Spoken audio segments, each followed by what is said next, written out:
દાહોદથી એક મહત્વના સમાચાર સામે આવી રહ્યા છે, જેમાં દાહોદમાં બોગસ બિનખેતી પ્રકરણ ફરિયાદી જ આરોપી બન્યો છે। જી હા, દાહોદમાં બિનખેતી બોગસ હુકમ પર સિક્કા મારનાર સરકારી અધિકારી પોલીસના સિકંજામાં આવ્યો છે।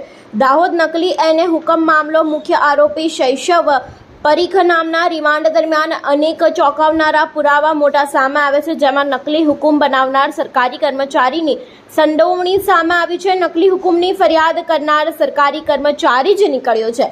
આરોપી વિજય ડામોર જિલ્લા પંચાયતમાં મહેસૂલ વિભાગમાં ફરજ બજાવે છે, ત્યારે શૈશવ પરીખને નકલી હુકમ બનાવી આપવામાં વિજય ડામોરનો હાથ હતો। દાહોદ પોલીસે વિજય ડામોરને ઝડપી પાડ્યો છે અને આગળની કાર્યવાહી હાથ ધરી છે। ત્યારે વાત કરીએ દાહોદની, તો દાહોદમાં બોગસ બિનખેતી પ્રકરણ ફરિયાદીમાં આરોપી જે છે તે ફરિયાદી જ આરોપી બન્યો છે અને સાથે જ દાહોદમાં બિનખેતી બોગસ હુકમ પર જેને સિક્કા મારનાર સરકારી અધિકારી હતો તે પોલીસના શકંજામાં આવી ગયો છે। દાહોદ નકલી એને હુકમ મામલો મુખ્ય આરોપી શૈશવ પરીખના રિમાન્ડ દરમિયાન અનેક ચોંકાવનારા પુરાવા સામે આવે છે, જેમાં નકલી હુકમ બનાવવામાં સરકારી કર્મચારીની સંડોવણી સામે આવી છે। નકલી હુકમની ફરિયાદ કરનાર સરકારી કર્મચારી જ નીકળ્યો છે, ત્યારે આરોપી વિજય ડામોર જિલ્લા પંચાયતમાં મહેસૂલ વિભાગમાં ફરજ બજાવે છે અને શૈશવ પરીખને નકલી હુકમ બનાવી આપવામાં વિજય ડામોરનો મોટો હાથ હતો। દાહોદ પોલીસે તેને ઝડપી પાડ્યો છે અને તેની અટકાયત કરીને વધુની તપાસ હાથ ધરી છે।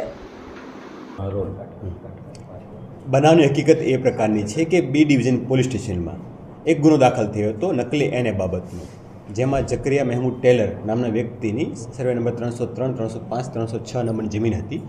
એમના જિલ્લા પંચાયતના નકલી હુકમ બનાવી એમને રજૂ કરી સિટી સર્વેમાં એમના પ્રોપર્ટી કાર્ડ બનાવવાની એ લગતની ફરિયાદ હતી, જે અન્વયે બે આરોપીઓ જકરિયા મહેમૂદ ટેલર તથા શૈશવ પરીખને આ પહેલાં અટક કરી જ્યુડિશિયલ કસ્ટડીમાં મોકલી આપેલા છે, જેની તપાસ ચાલતી હતી। એ દરમિયાન અમુક સ્ટેટમેન્ટ, અમુક સરકારી સાહેબોના નિવેદનો અને મળી આવેલા દસ્તાવેજી પુરાવા, અમુક સાયન્ટિફિક પુરાવા, આ તમામ બાબતો ધ્યાનમાં લેતા એક કન્ક્લુઝન પહોંચ્યા હતા કે આમાં સરકારી ક્રમ તરીકે રોલ ફિક્સ થાય છે, જેને તપાસ કરતા હતા। એ દરમિયાન પૂરતા પુરાવા મળી આવતા અમે ગઈકાલે રાત્રે જિલ્લા પંચાયતમાં કામ કરતા વિજયભાઈ રમસુભાઈ ડામોર, કે જે સિનિયર ક્લાર્ક છે અને ચીટનીસના ઇન્ચાર્જ ચીટનીસના ચાર્જમાં પણ છે, તેઓની સંડોવણી હોય એ અમને જણાવ્યા હતા।